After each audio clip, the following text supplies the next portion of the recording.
সুপ্রিয় দর্শক, আপনাদের সকলকে আমন্ত্রণ জানাচ্ছি আমাদের আজকের পাবলিক টক দেখবার জন্য। আজ আমাদের সাথে রয়েছেন অতিথি হিসেবে বাংলাদেশ জাতীয়তাবাদী ছাত্র দলের কেন্দ্রীয় সহ-সভাপতি কাজী জিয়াউদ্দিন বাসাত।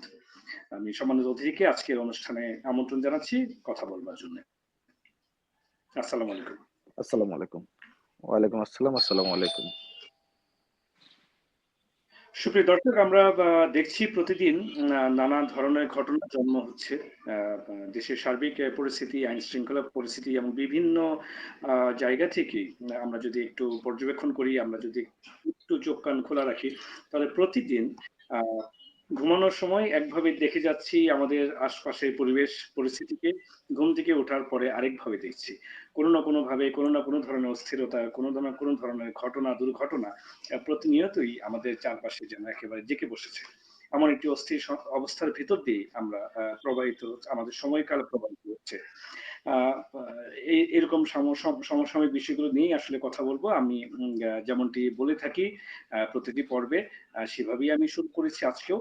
আহ, কাজী জিয়াউদ্দিন বাসিত ভাই, আপনাকে স্বাগতম। আজকে আমি প্রথমেই যে বিষয়টি নিয়ে শুরু করব সেটি হচ্ছে, আপনি দেখেছেন গতকালকে রাতে একটি ঘটনা ঘটেছে বসুন্ধরা আবাসিক এলাকায়।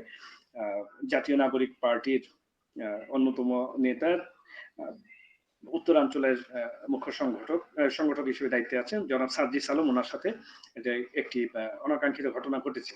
তো সেই ঘটনার দায়ভার বা সেই ঘটনার পিছনে যারা জড়িত, সেই বিষয়টি নিয়ে জনাব সার্জিস আলম কিন্তু একটি স্টেটমেন্ট দিয়েছেন ওনার ফেসবুকে, এবং সেখানে বিভিন্ন সূত্রে বলছে যে এটির সাথে বেসরকারি বিশ্ববিদ্যালয় ছাত্র দলের যারা নেতা তারা জড়িত রয়েছেন এই ঘটনার সাথে। এই বিষয়টি আপনি কিভাবে দেখেন? আমি এটি দিয়ে শুরু করছি, যদিও এটি দিয়ে শুরু করার কথা না, তারপর শুরু করছি কারণ এটি একটি ঘটনা ঘটে গেছে ইতিমধ্যে রাতে, গতকালকে। তো সেই বিষয়টি আগে একটু জানতে চাই, তারপরে আমরা বিভিন্ন রাজনৈতিক ইস্যুতে আমরা কথা বলবো, দেশীয় অন্যান্য জায়গাতে আমরা যাব। জনাব কাজী জিয়াউদ্দিন বাসিত। হ্যাঁ, বিসমিল্লাহির রহমানির রহিম। ধন্যবাদ শ্রদ্ধেয় জাফর খান ভাই, আজকে আপনাদের এই পাবলিক টকে আমাকে আমন্ত্রণ জানানোর জন্য আমি প্রথমে কৃতজ্ঞতা প্রকাশ করছি মহান রব্বুল আলামিনের কাছে, এবং শ্রদ্ধা ভরে স্মরণ করছি বাংলাদেশের বহুদলীয় গণতন্ত্রের জনক, মহান স্বাধীনতার ঘোষক শহীদ রাষ্ট্রপতি জিয়াউর রহমানকে। সেই সাথে আমি সকল মুক্তিযোদ্ধাদেরকে স্মরণ করছি, এবং আমি স্মরণ করছি নিজের স্বচক্ষে দেখা, ভূমিকা রাখা যে গণ অভ্যুত্থান, ছাত্র জনতার গণ অভ্যুত্থানের সকল বীর শহীদদেরকে, এবং শ্রদ্ধা জানাচ্ছি যারা পঙ্গুত্ব বরণ করেছে, যারা এখনো আহত হয়ে হসপিটালে আছে। জাফর ভাই, আপনি আমাকে বলেছেন যে গতকালকে একটা ঘটে যাওয়া একটা ঘটনার বিষয়, মুখ্য সংগঠক সার্জিস আলমের সাথে যেটা হয়েছে, এটা কি সার্জিস আলমের সাথে হয়েছে নাকি সার্জিস আলম ওখানে গিয়ে ঘটিয়েছে? এটা কিন্তু আমার প্রশ্ন আছে। তো সেটা যদি আমরা বলতে চাই, আচ্ছা ঘটনা ঘটেছে, আমরা ঘটনা নিয়ে যাই, ঘটনা নিয়ে আলোচনা করি। আমরা দেখছি যে সার্জিস আলম বিভিন্ন নামাজে যাচ্ছে, তারাবি পড়বে এবং ওখানে সহযোদ্ধাদের সাথে আড্ডা দিবে। তো অ্যাজ পার মাই নলেজ ৭টা থেকে ১০টা পর্যন্ত তো তারাবি বিভিন্ন জায়গায় ৮টা থেকে শুরু হয়, ৯:৩০ শেষ হয়, বা কোথাও ৯টায় শুরু হয়, 10:30 শেষ হয়। আবার কিছু এক্সেপশন আছে যে ১০টায় শুরু হয়, রাত্রে ২টায় শেষ হয়, যেটা ৬ দিনে খতম হয়। কিছু জায়গায় এরকম আছে। তো ওনার ফেসবুক স্ট্যাটাস, এবং উনি সবসময় এই স্ট্যাটাস গুলো দিয়ে যায়। তো আমরা দেখি যে ইতিমধ্যে উনি একটা মন্তব্যও করেছিল যে নির্বাচন নিয়ে। তো আসলে মানে জুলাই আগস্টের গণঅভ্যুত্থানের যে একটা আমরা যারা যারা সংগ্রাম করেছে, যারা আহত হয়েছে, যারা নিহত হয়েছে, যারা পঙ্গুত্ব বরণ করেছে, তাদের রক্ত এখনো শুকায়নি। তার তার এর মাঝে কিন্তু আমরা দেশের একটা যেই হাসিনা রেজিম শেষ করে আমরা যে একটা মুক্ত বাংলাদেশ, গণতান্ত্রিক বাংলাদেশের প্রতীক্ষায় আমরা দীর্ঘদিন লড়াই করে যাচ্ছি। সেই গণতান্ত্রিক প্রক্রিয়াটা তো আমার কাছে সার্জিস আলমের এই কথাই মনে হচ্ছে যে আমরা যেটার জন্য দীর্ঘ বছর লড়াই সংগ্রাম করে একটা গণঅভ্যুত্থানের মতো সিম্পটম তৈরি করেছি, সেখানে পরবর্তীতে ছাত্র জনতার গণঅভ্যুত্থানে হাসিনার রেজিম শেষ হয়েছে, স্বৈরাচার পতন হয়েছে। সেই জায়গাটার মধ্যে উনি উনার কথার মধ্যে একটা ঔদ্ধত্য আছে যে শেখ হাসিনার বিচার না হওয়া পর্যন্ত কেউ নির্বাচনের নাম মুখে আনবেন না। শুধু এই সিম্পল একটা উক্তি থেকে বোঝা যায় ওনার যে মানে তার ভিতরে একটা অহমিকা, একটা অহংকার, একটা স্টেট ভাব, একটা নিজেকে প্রুফ করার যে একটা প্রচেষ্টা, একটা প্রতিযোগিতা, এই প্রতিযোগিতায় মেবি উনি মত্ত। তো আমি চলে যাচ্ছি, এটা আমার মনে হচ্ছে আমি চলে যাচ্ছি সামনে। গতকালকের ঘটনা আমরা যতটুকু শুনেছি, খবর নিয়েছি, একটা ঘটনা ঘটার প্রেক্ষিতে অনেকগুলো অনুঘটনা থেকে থাকে। তো সেই ঘটনার প্রেক্ষিতে যে ঘটনাগুলো ঘটেছে, আমরা যে খবর নিয়েছি যে সাজিদ আলম তার ফেসবুক স্ট্যাটাসে দিয়েছিল যে সরাসরি ছাত্রদলকে আক্রমণ করেছে। এই সরাসরি ছাত্রদলকে আক্রমণ করার ব্যাপারটা কিন্তু সাজিদ আলম করতে পারে না। ছাত্রদল কোনো ছোট সংগঠন না, কোনো নতুন সংগঠন না। এটার গৌরব, ইতিহাস, ঐতিহ্য পড়ে শেষ করতেও ওই মানে ২ বছর লাগবে। শুধু ছাত্রদলের গৌরব, ঐতিহ্য পড়ে শেষ করতে। তো সেই ক্ষেত্রে এই কথায় এত সহজে যদি আমরা কাউকে যেকোনো কিছুতে অপবাদ দিয়ে থাকি, সেটা কিন্তু আসলে আমাদের গণতান্ত্রিক রাষ্ট্রের জন্য কাম্য নয়। তো গতকালকে যে ঘটনা ঘটছে, নর্থ সাউথ বিশ্ববিদ্যালয়ে উনি গিয়েছে আড্ডা দিয়ে। জনাব বাসিত, আমি এই জায়গাতে একটি কথা আমি উল্লেখ করি। উনার স্ট্যাটাসে আপনি দেখেছেন উনি যাকে মেনশন করেছেন, যার নামটি আমার উনার কোট আনকোট আমার সাথে 15 থেকে 20 জন প্রাইভেটের সহযোদ্ধারা ছিল। পরে এনএসইউর গেটের সামনে দেখি 10 থেকে 12 জন ঢাবি সিন্ডিকেট নিয়ে স্লোগান দিচ্ছে। এর মধ্যে ছাত্রদের সেন্ট্রাল নেতা আহমেদ শাকিল ছিল।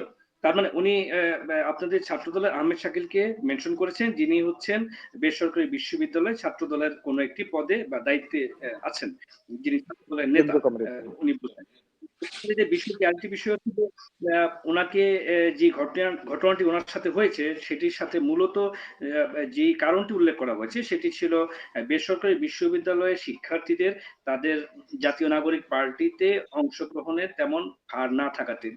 দ্যাট মিনস তাদের সাথে কোনো যোগসূত্র বা তাদেরকে অবজ্ঞা করেই একটি দলের আত্মপ্রকাশ, এই বিষয়টি কিন্তু ছিল।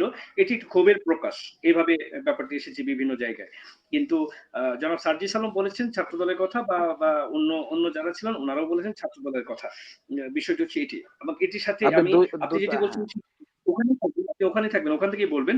আমি শুধু একটি জিনিস জানতে চাচ্ছি যে বিপ্লব গণ অভ্যুত্থানের সময় স্বৈরাচার সরকারের পতনের সময় আপনাদের মাঝে যেই একাত্ম বোধ ছিল, যে ভ্রাতৃত্ব বোধ ছিল, সেই জায়গা থেকে আপনারা কি কোনো দলীয় স্বার্থ বা ক্ষমতায় ক্ষমতায় যাওয়ার জন্য যে প্রক্রিয়া সেটি বিলম্বিত হচ্ছে, নির্বাচন বিলম্বিত হচ্ছে, সেটিতে এক পক্ষে আপনারা নির্বাচন চাচ্ছেন, অন্য পক্ষ এনসিপি চাচ্ছেন যে নির্বাচনের আগে আর অন্যান্য কিছু কাজ আছে সেগুলো শেষ হোক, সংস্কার কমিশনের সুপারিশ যেগুলো আছে সেগুলো, বা শেখ হাসিনার বিচার ইত্যাদি ইত্যাদি। তো এখানে দ্বন্দ্বটা কি শুধু নির্বাচন কেন্দ্রিক? দ্বন্দ্বটা কি ক্ষমতায় যাওয়ার প্রতিযোগিতা নিয়ে? নয়তো আছে কেন দ্বন্দ্ব? একটা সময় তো কোনো দ্বন্দ্ব ছিল না আপনাদের কম আছে। নির্বাচন একটা চলমান প্রক্রিয়া, সংস্কার একটা চলমান প্রক্রিয়া। তো নির্বাচনকে কেন্দ্র করে দ্বন্দ্ব হওয়ার কোনো কারণই নাই। নির্বাচন today or tomorrow, the day after tomorrow নির্বাচন হবেই এদেশে। আমাদের গণতান্ত্রিক পরিবেশ ফিরিয়ে আনতে হলে নির্বাচন যে কোনো সরকার দিতেই হবে। কারণ এই বর্তমান সরকারের যে অন্তর্বর্তীকালীন সরকার, এই সরকার কিন্তু গঠিত হয়েছিল সকল রাজনৈতিক দলের মানে সকল রাজনৈতিক দলের সম্মতি নিয়ে এবং সকল রাজনৈতিক দলের অংশগ্রহণে এবং সকল রাজনৈতিক দলের মতামত নিয়ে কিন্তু এই সরকারটা গঠিত হয়েছিল। এবং আমাদের বিএনপির ভারপ্রাপ্ত চেয়ারম্যান জনাব তারেক রহমান বারবারই বলেছেন, অন্তর্বর্তীকালীন সরকারকে কখনোই ব্যর্থ হতে দেওয়া যাবে না। কারণ এখানে এই সরকার গঠিত হওয়ার প্রেক্ষিতে বিএনপির বিশাল একটা পার্টিসিপেশন আছে, মতামত আছে, ছিল। সেই ক্ষেত্রে অন্তর্বর্তীকালীন সরকার বা ওনাদের সাথে অনৈক্যের বিষয়টা তো আমরা করছি না। আমরা বিভিন্ন সময় কিছু দেখছি যে মব একটা পলিটিক্স রাজনীতির কালচার শুরু হয়ে গেছে বাংলাদেশে। আমরা দেখছি যে বিভিন্ন সময় কে এখন আমরা তো ছাত্রদল যারা করি তারা কিন্তু from the beginning first day থেকে আমাদের বীজ ওভাবেই বপিত। আমাদের বীজের মধ্যে, আমাদের শিকড়ের মধ্যে কিন্তু অন্য কোনো পার্টির শিকড় নাই। আমরা কিন্তু কোনোদিন ছাত্রলীগ করতে যাই নাই নিজেদেরকে বাঁচানোর জন্য। আমরা কোনোদিন অন্য সংগঠন করতে যাই নাই নিজেদেরকে অন্যভাবে ফোকাস করার জন্য। আমরা ফ্রম দ্য বিগিনিং ছাত্রদল, বাংলাদেশ জাতীয়তাবাদী ছাত্রদল, জাতীয়তাবাদী ছাত্রদলই করে যাচ্ছি এবং আমার পরিচয়, ১ম পরিচয় আমি একজন বিশ্ববিদ্যালয়ের শিক্ষার্থী এবং আমার ২য় পরিচয় আরেকটা আইডেন্টিফিকেশন আমি একজন ছাত্রদলের কর্মী। তো সেই ক্ষেত্রে আমরা চলে যাই যে একটা অনৈক্যের ব্যাপার সেটা আমি আপনার কাছে আসছি কিন্তু আমি যেখানে ছিলাম সেখানে ফিরে যাই। আহমেদ শাকিল নর্থ সাউথ বিশ্ববিদ্যালয়ের একজন শিক্ষার্থী। সে তার বিশ্ববিদ্যালয়ের পাশে সাধারণ শিক্ষার্থীদের সাথে গল্প করবে, আড্ডা দিবে। এটাই তো রাজনৈতিক কালচার। তাদের সাধারণ শিক্ষার্থীদের খোঁজ খবর নিবে। সে সাধারণ শিক্ষার্থীদের পাশে দাঁড়াবে। এটাই তো তার দায়িত্ব। একজন শিক্ষার্থী হিসেবে, একজন ছাত্র নেতা হিসেবে। তো সে তার বিশ্ববিদ্যালয়ের সামনে সেই কাজগুলোই করছিল আমরা যতটুকু খবর পেয়েছি। তো সেই ক্ষেত্রে সেখানে আপনারা জানেন গত কয়েকদিন আগে মধুর ক্যান্টিনে আ আ এই এনসিপির ছাত্র সংগঠনের যে একটা আম মিটিং হয়েছিল এবং তাদের আত্মপ্রকাশের সংবাদ সম্মেলন হয়েছিল। সেই সংবাদ সম্মেলনে কিন্তু বেসরকারি বিশ্ববিদ্যালয়ের শিক্ষার্থীদেরকে কিন্তু বিভিন্নভাবে লাঞ্ছিত করা হয়েছে। আপনারা বিভিন্ন আ মিডিয়ায় এসেছে এবং আপনারা বিভিন্ন পত্র-পত্রিকায় দেখেছেন। আমাদের আমরা আমরা আমরা কিন্তু গায়ে পড়ে ছাত্রদল উনাদেরকে কিন্তু কোনো ব্লেম দিচ্ছি না। কারণ আমরা জুলাই আগস্টের বিপ্লবে আমরা দীর্ঘদিন সংগ্রাম করে আসছি। সংগ্রাম করাও আমাদের কিন্তু একটা অভিজ্ঞতার ব্যাপার। আমরা দীর্ঘদিন জেল, জুলুম, হুলিয়া, পুলিশের হুলিয়া নিয়ে কিন্তু আমরা জীবন কাটিয়েছি প্রায় ১৬ টা বছর। তো সেই ক্ষেত্রে আমরা ফোকাসড, আমাদেরকে চিনে। আন্দোলনের সময়ে আমরা যখন দেখেছি যে যদি অপরিচিত মুখ আন্দোলনের নেতৃত্ব দেয় তাহলে সে আন্দোলন সফল হয়। এই ১৬ বছরের প্রচেষ্টার প্রেক্ষিতে কিন্তু সাধারণ মানুষ সচেতন হয়েছে এবং গণ অভ্যুত্থান সংগঠিত হয়েছে। ছাত্রদের নেতৃত্বেই হয়েছে। কারণ স্বাভাবিকভাবে আমরা যারা শিক্ষার্থী আমাদের প্রতি কিন্তু আপনাদের যারা সিনিয়র সিটিজেন তাদের কিন্তু ভালোবাসা, আবেগ, অনুভূতি কাজ করে। আমি যখন আমার ছাত্র হিসেবে পরিচয় দেই তখন কিন্তু আমার প্রতি আপনার একটা সফট কর্নার কাজ করে। বিকজ আপনি একটা সময় ছাত্র ছিলেন। ছাত্রদের অধিকার সম্পর্কে আপনি সচেতন। তো সেই ক্ষেত্রে আমরা ওই সময় তাদেরকে নেতৃত্ব দিয়েছিলাম এবং তাদের সাথে কাঁধে কাঁধ মিলিয়ে আন্দোলন করেছি। এবং এখন পর্যন্ত আমরা বলছি, আমাদের ঐক্যের ব্যাপারে কোনো ধরনের ছাত্রদলের পক্ষ থেকে গ্যাপ নাই। আমরা বারবারই বলছি, অন্তর্বর্তীকালীন সরকার সকল রাজনৈতিক দলের আ সমন্বয়ে এবং সকল রাজনৈতিক দলের মতামত নিয়েই গঠিত হয়েছিল। এই সরকারকে সফল হতে হবে। এই সরকারের একটা সুন্দর সুষ্ঠু সফল নির্বাচন দিতে হবে। আর নির্বাচন চাওয়াটা আ নির্বাচনকে কেন্দ্র করে অনৈক্য হওয়ার পেছনে কোনো কারণ নাই। এটা একটা চলমান প্রক্রিয়া। নির্বাচন ভবিষ্যতে হবে ইনশাআল্লাহ। আমরা যেকোনো দিন নির্বাচন হবে, জনগণই সিদ্ধান্ত নিবে বাংলাদেশের আগামী দিনের কান্ডারি, আগামী দিনের নেতৃত্ব, আগামী দিনের প্রধানমন্ত্রী কে হবেন, আগামী দিনের ক্ষমতায় কে আসবেন এটা জনগণ সিদ্ধান্ত নিবে। সেদিকে আমরা যাচ্ছি না। কারণ আমরা জনগণকে ভালোবাসি, জনগণের সাথে রাজনীতি করি। আর নির্বাচন চাওয়াটা আমাদের রাজনৈতিক একটা আ সব রাজনৈতিক একটা কার্যক্রমের একটা অংশ। এটা চলমান প্রক্রিয়া থাকবে। তো সার্জিস আলমের সাথে তার স্ট্যাটাসে যে আহমেদ শাকিলকে আ অভিযুক্ত করা হয়েছে এবং আজকে বিকেলে একটা প্রেস কনফারেন্স হয়েছিল। ওই প্রেস কনফারেন্সে নর্থ সাউথ বিশ্ববিদ্যালয়ের সামনে আ ও একজন যে ভিকটিম হিসেবে নিজেকে দাবি করে উনি হচ্ছে আপনার প্রেস কনফারেন্স করেছিল। তো সার্জিস আলমের বিষয়ে আহমেদ শাকিল ওখানে যখন দেখেছে সার্জিস আলমকে নিয়ে বেসরকারি বিশ্ববিদ্যালয়ের ওই মধুর ক্যান্টিনের ঘটনাকে নিয়ে কেন্দ্র করে সাধারণ শিক্ষার্থীরা কারণ আপনি কিন্তু মনে রাখবেন জুলাই আগস্ট আন্দোলনে কিন্তু একটা সময় আন্দোলন স্তিমিত হয়ে গেছিল। স্থবিরতা চলে আসছে। সেখানে কিন্তু আমাদের আম বিএনপির ভারপ্রাপ্ত চেয়ারম্যান, আমাদের ছাত্রদলের নেতৃবৃন্দ এবং সকল অঙ্গ সংগঠনের নেতৃবৃন্দকে নির্দেশনা দেওয়া আছে। তোমরা যে যার অবস্থানে, যার এলাকায় যেভাবে পারো প্রতিরোধ গড়ে তুলতে হবে। আমাদের এক দফা তো ঘোষণা করা অনেক বছর আগের। বিএনপি এক দফা ঘোষণা করেছিল অনেক দিন আগে। সেই ২০২৩ সালের ২৮ জুলাই আ একটা বিশাল একটা সমাবেশের মাধ্যমে এক দফা ঘোষণা করেছিল। তো সেই সময় থেকে বিএনপি এক দফা নিয়ে আছে। তো যেহেতু আমরা দেখছি যে একটা গণঅভ্যুত্থানের প্রক্রিয়ায় আমরা বিভিন্ন দিনের দীর্ঘ সময়ের আন্দোলনের সূত্রিতায় চলে আসছে। তো সেক্ষেত্রে আমরা কিন্তু হাল ছাড়িনি। এই নর্থ সাউথ বিশ্ববিদ্যালয়ের যেই শাকিলের কথা বলা হচ্ছে, এই এই গত আন্দোলনে গুম হয়েছিল। সে শাকিল বিভিন্ন সময় বিভিন্নভাবে প্রাইভেট বিশ্ববিদ্যালয়দেরকে একত্রিত করার জন্য সে যেই ভূমিকা পালন করেছে, এই ভূমিকায় তো বিশেষ করে তো একটা ছাত্র সংগঠন করে দেখে তার রাজনৈতিক এবং নাগরিক সচেতনতা থেকে সে করেছে। কিন্তু তার সাধারণ শিক্ষার্থী হিসেবে সে যে সাধারণ শিক্ষার্থীদেরকে নিয়ে কাজ করেছে, সে সাধারণ শিক্ষার্থীদেরকে তো তার জবাবদিহিতা আছে। তো সেখানে সে দেখতে পেল সাধারণ শিক্ষার্থীরা মধুর ক্যান্টিনের বিষয়টা নিয়ে সার্জিস আলমের উপস্থিতি টের পেয়ে বা সার্জিস আলম ওখানে উপস্থিত হয়েছেন জেনে তারা একটা স্লোগান বা তারা একটা সৃষ্টি করেছিল। মানে একটা জড়ো হয়েছিল যে কেন আমাদের কেন আমাদের আ প্রাপ্ত অধিকার থেকে আমরা বঞ্চিত হব। বৈষম্যের আন্দোলন দিয়ে আমরা শুরু করেছি। সেখানে এক দফার আন্দোলন দিয়ে আমরা ফ্যাসিস্টকে বিদায় করেছি। তারপরেও আমরা কেন বৈষম্যের শিকার হব। এই প্রেক্ষিতে তারা কথা বলছিল। তো যখন দেখলো আহমেদ শাকিল যখন দেখছে সাধারণ শিক্ষার্থীদের সাথে কোন কারা যেন এসেছে তাদের সাথে একটা আর্গুমেন্ট ছিল, তখন আহমেদ শাকিল সেখানে উপস্থিত হয়েছে। উপস্থিত হয়ে সে একটা দায়িত্ববান ছাত্র নেতা হিসেবে এবং ছাত্র সংগঠক হিসেবে সে চেষ্টা করেছে জিনিসটাকে মিউচুয়াল করে দেওয়ার জন্য। সেখানে সার্জিস আলমের সাথে ছাত্রলীগের একটা নেতা ছিল তপু নাম, সাদা শার্ট পরা। সে বারবার আহমেদ শাকিলকে বিভিন্নভাবে, আপনারা একটা ভিডিও ভাইরাল হয়েছে, ওই ভিডিওটা দেখবেন। আহমেদ শাকিলকে দালাল বলে আখ্যা দিয়েছে। Who is Ahmed Shakil? At first, he is the student of North South University. Then he is the activist of politics. But তাকে তো আগে নর্থ সাউথ বিশ্ববিদ্যালয়ের শিক্ষার্থী হিসেবে তাকে আমরা আগে তার প্রধান পরিচয়, সে ওই পরিচয় বিয়ার করা দেখেই সে ছাত্র রাজনীতি করার সুযোগ পেয়েছে। সে ওই পরিচয় বিয়ার যদি না করতো তাহলে সে ছাত্র রাজনীতি করতে পারত না। সে আহমেদ শাকিলকে নিয়ে যখন ঔদ্ধত্যপূর্বক আচরণ করেছে, তখন সেখানে সাধারণ শিক্ষার্থীরাও নিজেরা নিজেদেরকে ডিফেন্স করার জন্য কথা কাটাকাটি হয়েছে, আমরা বিভিন্ন দেখেছি। পরবর্তীতে যে অভিযোগগুলো তোলা হয়েছে, এই অভিযোগগুলো আসলে ভুল, এবং যে অভিযোগগুলো তোলা হয়েছে এই অভিযোগগুলো একান্তই এখন পর্যন্ত এটার কোনো সত্যতা পাওয়া যায়নি। আপনাকে এটাও বলে রাখি, একটা ছাত্র সংগঠনের দায়িত্বপ্রাপ্ত আ আ ছাত্র রাজনীতি করি যেভাবে ছাত্র নেতা হিসেবে আমি আপনাকে বলি, যদি আমাদের সংগঠনের কারো বিরুদ্ধে কখনো কোনো ধরনের সুনির্দিষ্ট অভিযোগ তদন্ত সাপেক্ষে যদি প্রমাণিত হয়, তবে অবশ্যই ছাত্রদল সেটার ব্যাপার পদক্ষেপ নিবে। আপনি জেনে থাকতে পারেন ৫ই আগস্টের পরে বিভিন্ন জায়গায় বিভিন্ন ধরনের যারা নতুন পলিটিক্স শুরু করেছে তারা কিন্তু বিভিন্নভাবে আমাদের ছাত্র সংগঠনটাকে আপনার বিতর্কিত করার লক্ষ্যে তারা কিন্তু ছাত্রদল মানে নাম দিয়ে বিভিন্ন অপকর্ম করেছে। এখানে হ্যাঁ, কিছু জায়গায় কিছু ছাত্রনেতা গিয়েছিল। হয়তো তার ব্যবসা একসময় দখল করে ছাত্রলীগ নষ্ট করে দিয়েছিল বা যুবলীগ নষ্ট, সেটা পুনরুদ্ধার করতে গিয়েছিল, অথবা সে অন্যায় করেছে মনের অজান্তে। সেটার জন্য কিন্তু সংগঠন স্টেপ নিয়েছে। আপনি ছাত্রদলের ইতিহাসে এই নজির আছে যে একটা ছাত্র নেতার বিরুদ্ধে তার বিরুদ্ধে একটা অভিযোগ পাওয়ার প্রেক্ষিতে তাকে বহিষ্কার করেছে, এবং শুধু বহিষ্কার করেনি, তাকে দল থেকে বাদী হয়ে মামলা দেওয়া হয়েছে। তো ছাত্রদলে কখনোই এই জিনিসগুলো, এই আচরণগুলো, এই ধরনের আচরণ বিধি ভঙ্গ করার নিয়ম করলে অবশ্যই সাংগঠনিক পদক্ষেপ নেয়া হয় এবং নিয়ে আসছে এবং নিবে। এবং এই ঘটনার প্রেক্ষিতে যদি ছাত্রদলে কেউ জড়িত থাকে, অবশ্যই তদন্ত সাপেক্ষে সুনির্দিষ্ট তথ্যের ভিত্তিতে প্রমাণিত হলে অবশ্যই ছাত্রদল এটার জন্য অবশ্যই পদক্ষেপ নিবে। অবশ্যই এটার জন্য যে যদি কেউ অপরাধী হয় তাকে শাস্তির আওতায় আনা হবে।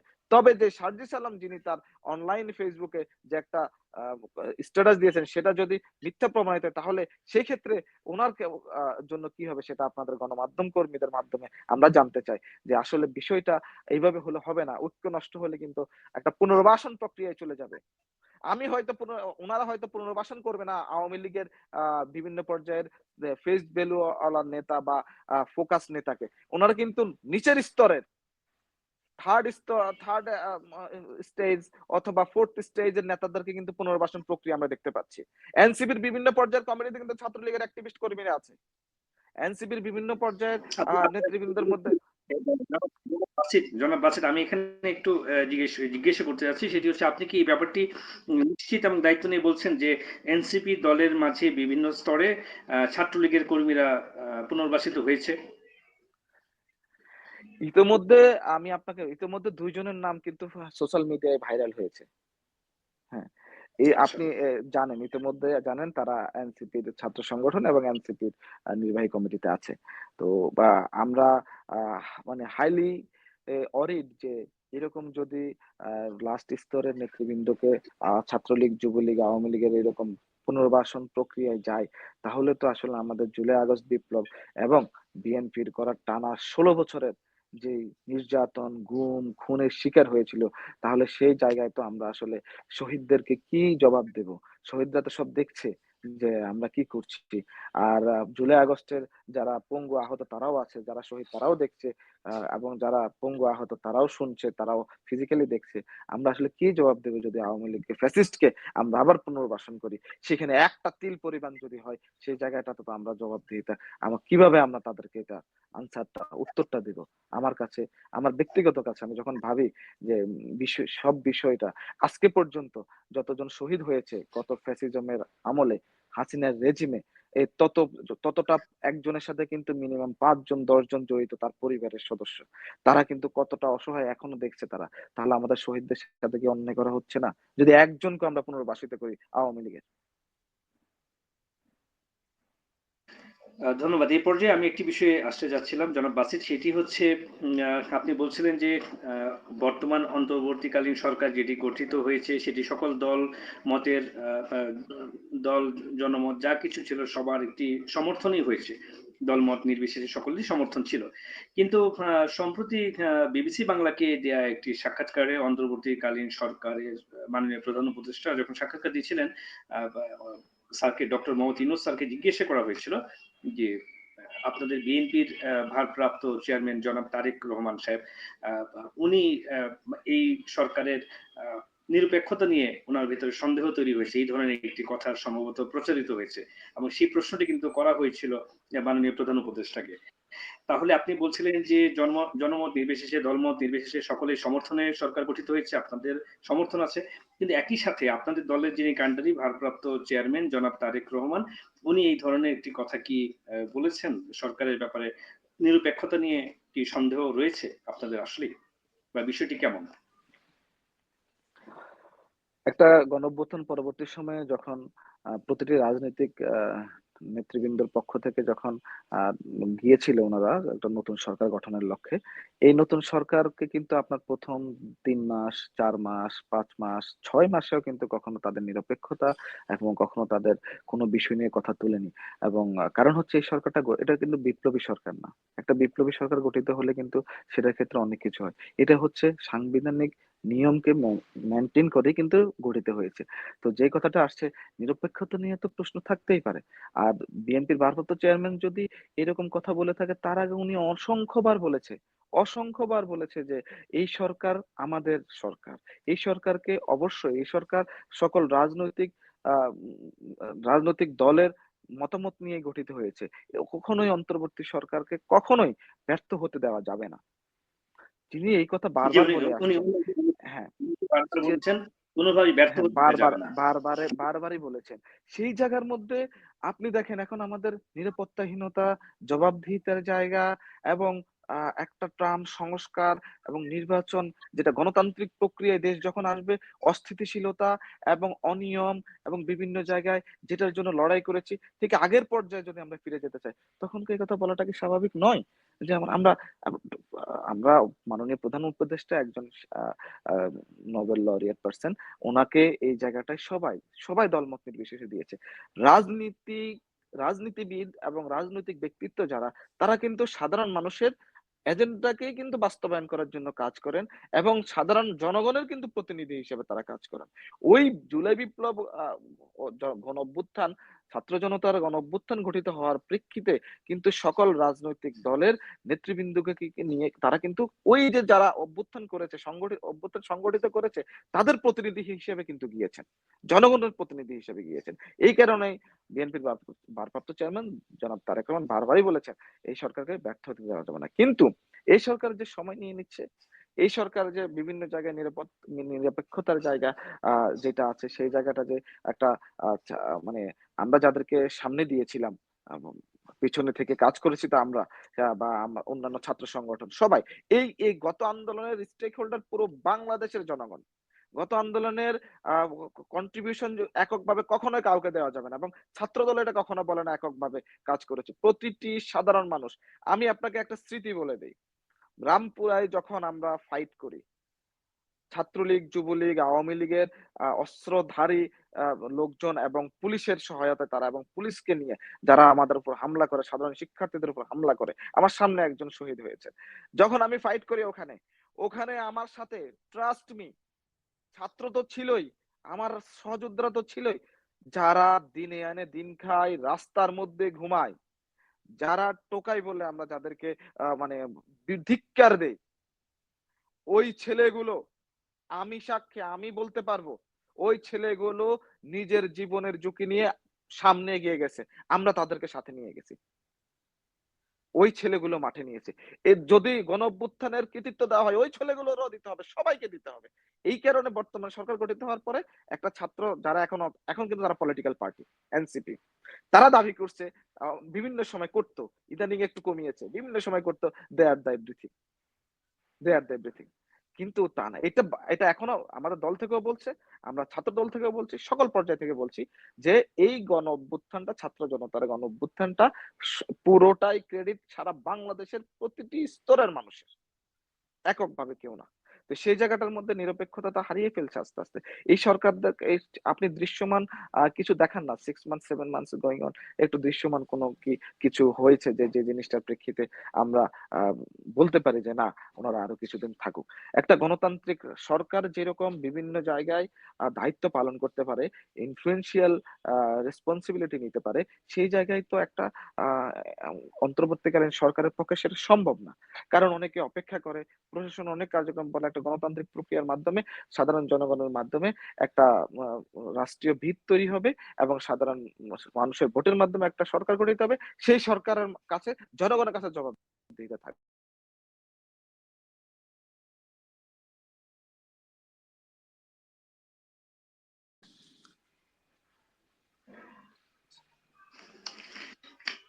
আচ্ছা, কিন্তু সরকার তো ইতিমধ্যেই কিছু সংস্কারে হাত দিয়েছে, যে সংস্কারগুলো করা দরকার। সরকারের পক্ষ থেকে বারবারই বলা হয়েছে যদি আমাদেরকে শুধু নির্বাচনের জন্যই আনা হয়ে থাকে তাহলে সেটি একরকম, আর যদি দেশটি পুনর্গঠন করে একটি সঠিক ধারায় এনে সঠিক লাইনের উপর দাঁড় করিয়ে তারপরে নির্বাচন দিলে সেই নির্বাচনটি আহ, যারা আসবে ক্ষমতায় তারা তখন দেশকে সুশাসনের পথে পরিচালিত করতে পারবে। এমন কিছু বিষয় কিন্তু রয়েছে, কেননা একটু এলোমেলো অবস্থায় আহ, সরকার এই মুহূর্তে রয়েছে যখন দায়িত্ব নেয় অভ্যুত্থানের পরে। তো সেই জায়গাটা থেকে কি খুব বেশি তাড়াহুড়ো হয়ে যাচ্ছে না নির্বাচনের জন্য? আপনারা দাবি করছেন, বিভিন্ন দলগুলো দাবি করছে, এবং খুব দ্রুত নির্বাচনের জন্য বারবার দাবি করা হচ্ছে। এটির জন্য একটু গোছানোর জন্য, একটু সংস্কারের জন্য অপেক্ষা করা খুব কি মুশকিল দলগুলোর জন্য, রাজনৈতিক দলগুলোর জন্য? সংস্কার করার জন্য যদি অপেক্ষা করতে হয় তাহলে তাদের দীর্ঘসূত্রিতার ব্যাপার। আপনি চাইলেই কিন্তু সকল কিছু সংস্কার করতে হবে পারবেন না। যেগুলা খুব নেসেসারি, ক্রাইং নিড, যেই জায়গাগুলোতে একদম এই স্টেজটা সংস্কার করতেই হবে। আদারওয়াইজ আমাদের আগামী দিনের রাষ্ট্র চলবে না। যেমন নির্বাচন কমিশন সংস্কার করার প্রয়োজন ছিল, সংস্কার করতে হবে, করছে। যেমন নির্বাচন বা আদার্স প্রশাসনকে সংস্কার করতে হবে, সেটা করছে, চলছে। আপনি যদি পুরো রাষ্ট্রটাকে সংস্কার করতে চান, তাহলে কিন্তু আপনার এই অনির্দিষ্ট এই গভর্নমেন্টের টেনিউরটা কিন্তু একটা ইনডেফিনিট টেনিউর, রাইট? এই যে এই গভর্নমেন্টটা একটা জায়গায় এসেছে, একটা গণতান্ত্রিক সুষ্ঠু নির্বাচনের মাধ্যমে একটা গণতান্ত্রিক রাষ্ট্র প্রতিষ্ঠিত হবে, আবার পুনরুদ্ধার হবে গণতন্ত্র, এবং সেখানে একটা গণতান্ত্রিক সরকার আসবে। তো সেই কারণেই তো এই সরকারটা গঠিত হয়েছিল। কিন্তু শুধু সংস্কার করতে গিয়ে যদি আমরা দীর্ঘসূত্রিতায় থাকি, তাহলে তো দেশে যে অস্থিতিশীলতার সৃষ্টি হয়েছে, যে একটা নিরাপত্তাহীনতার মধ্যে সাধারণ মানুষ ঢুকছে, এবং পতিত স্বৈরাচার সরকারের বিভিন্ন ধরনের লুকায়িত নেতাকর্মীরা গুপ্ত থেকে তারা কিন্তু বিভিন্ন ধরনের অকারেন্স ঘটানোর চেষ্টা করছে। কিন্তু সেটা যদি গণতান্ত্রিক প্রক্রিয়া একটা রাষ্ট্রের যখন আপনি সরকার গঠিত হবে, সে কিন্তু তখন এরকম কোন ধরনের অনিরাপত্তা জনিত বিষয় থাকবে না। কারণ তখন জনগণের জবাবদিহিতার আন্ডারে কিন্তু সরকার চলে যাবে। তো সেই ক্ষেত্রে সংস্কারের জায়গায় সংস্কার চলমান, সংস্কার থাকবে। আপনি তো আজকে থেকে সংস্কার করতে পারেন। আপনি তো আবার সমাজকে সংস্কার করতে তো একদিনে পারবেন না, পারবেন? একটা লং টার্ম নিয়ে আপনার সংস্কার করতে হবে। নির্বাচনের প্রক্রিয়ায় হবে। যেই জায়গাগুলোতে সংস্কার খুব দ্রুত প্রয়োজন, সেই জায়গাগুলো সংস্কার করে ফেলবে। আর বাকি কাজগুলো তো চলমান আছেই। সেই কাজগুলো করতে থাকবে। নির্বাচিত সরকার করবে, তার পরবর্তী সরকার করবে। সংস্কার তো একটা চলমান প্রক্রিয়া। এই সরকার, আমি ধরলাম এই অন্তর্বর্তীকালীন সরকারের পরে যেই সরকার আসবে, তিনিই সংস্কার করবে। পরবর্তী যে সরকার আসবে, উনিও সংস্কার করবে। কারণ আমাদের রাষ্ট্রটা এমন একটা জায়গায় গত ফ্যাসিস্টরা নিয়ে গেছে, যে জায়গায় একটা দীর্ঘসূত্রিতা। আমি জানি না সংস্কার আপনি ২০ বছর টানা করলেও ওদের যে পাপ, ওদের যে অনিয়ম এগুলো আপনি শুদ্ধ করতে পারবেন কিনা সেটা আমি ব্যক্তিগতভাবে বলছি আর টানা ২০ বছর সংস্কার করলেও হয়তোবা নাও হতে পারে। 100% সংস্কার। সো এটা একটা চলমান প্রক্রিয়া। সংস্কার হতে থাকবে, নির্বাচনী প্রক্রিয়া যেতে থাকবে। এটাই হওয়া উচিত। ধন্যবাদ। এই পর্যায়ে জনাব বাছিত আপনি যদি বলেন খুব ছোট্ট করে সেটি হচ্ছে যে আমরা দেখেছি যে গণঅভ্যুত্থানের পরে নতুন সরকার গঠনের পর অন্তর্বর্তীকালীন সরকার গঠিত হওয়ার পর সারা দেশে আইন শৃঙ্খলা পরিস্থিতি অবনতি হয়েছে এটি তো আমরা দেখতেই পাচ্ছি সেটি ঠিক আছে। একই সাথে দিয়ে আমরা দেখেছি যে বিভিন্ন জায়গায় যেখানে আগে আওয়ামী লীগের বা ছাত্রলীগের লোকজন সেগুলো শাসন করতো যে এলাকাগুলো বা যেই ফুটপাত গুলো দখল করতো বা যেই জায়গাগুলোতে তাদের শাসন ব্যবস্থা কর্তৃত্ব বজায় ছিল সেই জায়গাগুলোতে বিচ্ছিন্নভাবে সারা দেশব্যাপী বিএনপি বা ছাত্র দলের বিভিন্ন স্তরের নেতা কর্মী তারা যে সেখানে ফুটপাত দখল বা হকারদের সাথে নতুন করে চাঁদার হার নির্ধারণ বা বিভিন্ন ধরনের অসৌজন্যমূলক যে কাজ বা চাঁদাবাজি এরকম বিভিন্ন যে বিচ্ছিন্ন ঘটনাগুলো হয়েছে যেগুলো নিয়ে আপনাদের দলের হাইকমান্ড বা দলের সিনিয়র নেতারাও বিব্রত হয়েছেন এটি আমরা জানি এবং আমরা দেখেছি এবং একই সাথে দিয়ে অনেক কঠোরভাবে হুমকিও মানে কঠোরভাবে হুঁশিয়ারিও সরি দুঃখিত হুঁশিয়ারিও আপনারা দিয়েছিলেন যে তাদেরকে নিবৃত্ত হওয়ার জন্য এরকম অপকর্ম থেকে। সেটা আসলে কতটুকু কাজে লেগেছে আপনাদের সেই কমান্ড অনুযায়ী একটি বিষয় এবং আরেকটি বিষয় হচ্ছে যে হঠাৎ করেই সরকার পরিবর্তনের সাথে সাথেই গণঅভ্যুত্থানের সাথে সাথেই এমন একটি আচরণের দিকে কেন এমন একটি পুরনো একটি বৃহত্তম দেশের অন্যতম বৃহত্তম রাজনৈতিক দল যে দলটির উপর এদেশের মানুষ ৩ বার ভরসা রেখে ক্ষমতায় এনেছিল। তাহলে সেই জায়গা থেকে এই ধরনের অনাকাঙ্ক্ষিত ঘটনা কেন জন্ম দিতে হলো? বিএনপি বা ছাত্রদল বা তাদের নেতাকর্মীদেরকে? হ্যাঁ, আমাদের রাষ্ট্রটা সবসময় মধ্যপন্থা অবলম্বন করে যাচ্ছে। আমাদের যারা ১৬ বছর যে ফ্যাসিজমের মানে যাতাতলে আমরা পিষ্ট হয়ে গেছি, সেই জায়গাটা থেকে উঠে দাঁড়াতে হলে আমাদের অনেক সময় প্রয়োজন। আমরা এখন অনলাইনে খুব সহজ এখন গ্লোবালাইজেশন এর যুগ। আমরা আমাদের অনলাইনে কিন্তু যেকোনো কিছু খুব সহজে ভাইরাল করে দিতে পারি। পেমেন্টের মাধ্যমে ভাইরাল করতে পারি। একটা যেকোনো একটা ঘটনাকে আমি ক্রিয়েট করে কিন্তু আমি পেমেন্ট করে ভাইরাল করে দিতে পারি। যদিও এটা আনইথিক্যাল। একজন রাজনৈতিক সচেতন লোক এটা করার চেষ্টা করে না এবং করে না। তবুও কিছু সংগঠন এটা করছে ৫ আগস্টের পরে। কাদের বিরুদ্ধে করছে? ছাত্রদল, বিএনপির বিরুদ্ধে করছে। বিএনপি একটা সমুদ্র। আপনি সমুদ্রের মধ্যে এই সমুদ্রের মধ্যে অনেক পর্যায়ের নেতাকর্মী আছে। কেউ কেউ আছে সিনিয়র লিডার, কেউ মিডিয়াম লিডার, কেউ বা জুনিয়র লিডার, কেউ বা অ্যাক্টিভিস্ট। দীর্ঘদিন ওরা এরকম একটা তারা এই সাংগঠনিক কার্যক্রম বজায় রেখেছে। ৫ই আগস্টের পরে কিছু জায়গার মধ্যে যেই সংগঠিত ঘটনাগুলো, সেই ঘটনাগুলো যখনই বিএনপির দৃষ্টিগোচর হয়েছে, তখনই কিন্তু আপনার অ্যাকশনে যাওয়া হয়েছে। আপনি কেউ রেহাই পায়নি। যেকোনো ইস্যুতে যেকোনো ঘটনায় যার ভিতরে কোন ধরনের মানে অপরাধী হয়েছে তার বিরুদ্ধে কিন্তু অ্যাকশনে গিয়েছে এবং এটা অনেক কমে আসছে। আপনি মানুষের কিন্তু পুঞ্জীভূত একটা ক্ষোভ থাকে। পুঞ্জীভূত ক্ষোভ কিন্তু বার্স্ট হলে কিন্তু একটা ম্যাসাকার হয়ে যায়। আপনি আমাকে বলেন ৫ই আগস্টের পরে কি ম্যাসাকার হয়েছে? যেই ম্যাসাকার হওয়ার কথা হাসিনা রেজিমে যে ম্যাসাকার হওয়ার একটা প্রবণতা তৈরি করেছিল বা তাদের হাসিনার ফ্যাসিজমের সময় স্বৈরতান্ত্রিক প্রক্রিয়ার যে রাষ্ট্র পরিচালনা করেছিল তখন তার বিভিন্ন নেতারা বলেছে আমরা কিছুই খুঁজে পাবো না, আমাদেরকে দেশে থাকতে দেবে না, আমাদেরকে পিষিয়ে ফেলবে। এরকম কোন ম্যাসাকার হয়েছে?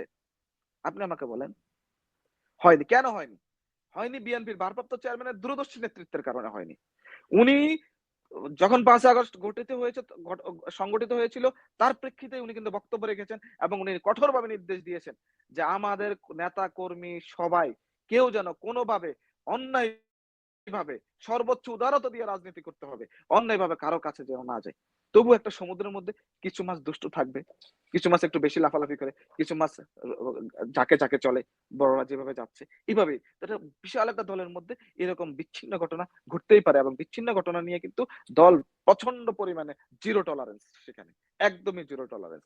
এবং সেটা বিভিন্ন আপনি একদম বিএনপির সদস্য অ্যাক্টিভিস্ট থেকে শুরু করে স্থায়ী কমিটি লেভেল পর্যন্ত কিন্তু বিভিন্ন পর্যায়ের বিভিন্ন শাস্তির আওতায় শোকজ থেকে শুরু করে বিভিন্ন পর্যায়ে বিভিন্ন শাস্তির আওতায় এনেছে। একটা দল আর কি করবে? একটা বিশাল একটা সমুদ্র আপনি চাইলে তো কন্ট্রোল করতে পারেন না।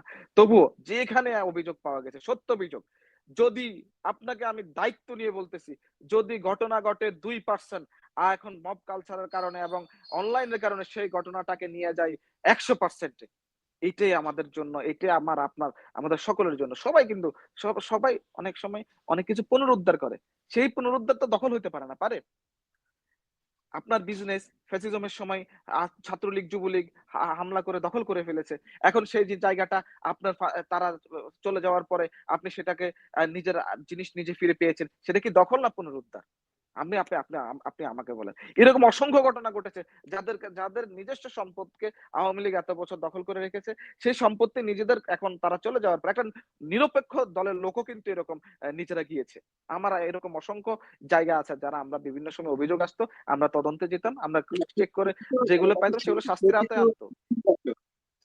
জনাব বাসিত, সেটি তো ইতিবাচক। আপনি যেটি বলছেন এটি ইতিবাচক। কিন্তু দেখা যাচ্ছে যে ফুটপাতে আগে যারা ছোট, ছোট ব্যবসায়ীরা ছিল, যারা কিনা দৈনিক এটি চাঁদার একটি বিষয় ছিল আওয়ামী সরকারের সময়, বা বিভিন্ন রাজনৈতিক সরকার যখন ক্ষমতায় থাকে তখন তাদেরকে একটি চাঁদা দিতে হয়। এরকম একটি বিষয় জনপ্রকাশ্যে কিন্তু প্রচলিত রয়েছে।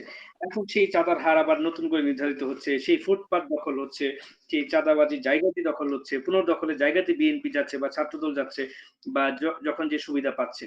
এই বিষয়গুলো তো আমাদের দেশে প্রায়ই হয়ে আসে। যখনই যে পরিবর্তনে আসে, তখনই কিন্তু এই ঘটনাগুলো হচ্ছে। আমরা তো দেখেছি এর আগে, অতীতেও দেখেছি।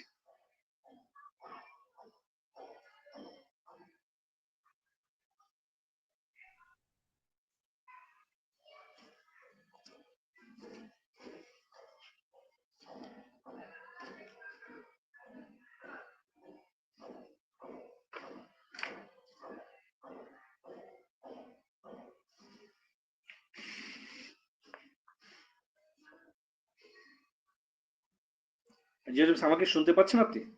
হ্যাঁ, আমি শুনতে পাচ্ছি। আচ্ছা, আমি আপনাকে দেখতে পাচ্ছি না সেইজন্য। আমি একটু আগে যে এখন দেখতে প্রশ্নটি করেছি পাচ্ছেন? সেটি কি শোনা গেছে কিনা? হ্যাঁ, হ্যাঁ, শোনা শুনতে গেছে। পাচ্ছি। আচ্ছা, জি। আপনার প্রশ্নটা ছিল যে আপনি আমি আপনাকে বলি, এই গোষ্ঠীটা যারা ফুটপাতে দখল করে আ ব্যবসা পরিচালনা করে, এটা কিন্তু কোন রাজনৈতিক দলের কেউ না। এরা কিন্তু কোন রাজনৈতিক দলের কেউ না। আচ্ছা। চাঁদাবাজ কখনো কোন রাজনৈতিক দলের কেউ হতে পারে না। দখলদার কখনো রাজনৈতিক দলের কেউ হতে পারে না। বিশেষ করে আমাদের দলের তো প্রশ্নই আসে না। আপনি আমি তো বলছি যে কিছু লোক আছে যারা আওয়ামী লীগের সময় আওয়ামী লীগ করে, বিএনপির সময় বিএনপি করে, অদূর ভবিষ্যতে যদি অন্য কেউ কোন গভর্নমেন্ট থাকে বা জাতীয় পার্টি যখন গভর্নমেন্ট ছিল তারা জাতীয় পার্টি করে। এদের কাজ হচ্ছে তাদের জীবিকা নির্বাহের জন্য তাদের চরিত্র পাল্টাতে পারবে। কিন্তু এরা রাজনৈতিক কর্মী না। রাজনৈতিক অ্যাক্টিভিস্ট না। আপনি যদি একজন রাজনৈতিক কর্মীকে আ বা বা জাজ করতে চান তাহলে কিন্তু সবসময় তার এথিক্স টাকে আপনি দেখবেন। সে কিন্তু যেই দল করে সেই সময় সে ভালো থাকার চেষ্টা করে, টেনশন ফ্রি থাকে, জেল-জুলুম হুলিয়ে থাকে, নিজে ব্যবসা-বাণিজ্য থাকতে পারে এবং নিজেকে প্রতিষ্ঠিত করার চেষ্টা করে। জি? বুঝতে পেরেছেন? সুবিধাভোগী গোষ্ঠী তাহলে ইয়েস, এইটা যারা সুবিধাভোগী একটা থাকে গোষ্ঠী। এরকম। ইয়েস, এটা সুবিধাভোগী একটা গোষ্ঠী ঢালাওভাবে। আর যদি এরকম কোন ঘটনা ঘটে থাকে তাহলে তো আমাদের দল স্টেপ নিচ্ছেই। আপনি একটা কথা আমি এড আচ্ছা, করি। কিন্তু বিএনপির ভারপ্রাপ্ত চেয়ারম্যান জনাব তারেক রহমান সবসময় একটা কথাই বলে যাচ্ছেন যে আমাদেরকে উনি সাম্য, উদারতা এবং মানবিক বাংলাদেশ বিনির্মাণে উনার স উনি আমাদের সকলের চোখ দিয়ে উনি বাংলাদেশকে দেখতে চায়। আপনার কথা দিয়েই উনি বাংলাদেশকে চায়। উনি সবসময় যে আপনি ৩১ দফা উনি ঘোষণা করেছেন। কতটা দূরদর্শী একজন নেতা। উনি ৩১ দফা কিন্তু ৫ই আগস্টের পরে ঘোষণা করেননি। উনি ৩১ দফা ঘোষণা করেছিলেন সেই ২০২৩ সালের সেপ্টেম্বর মাসে।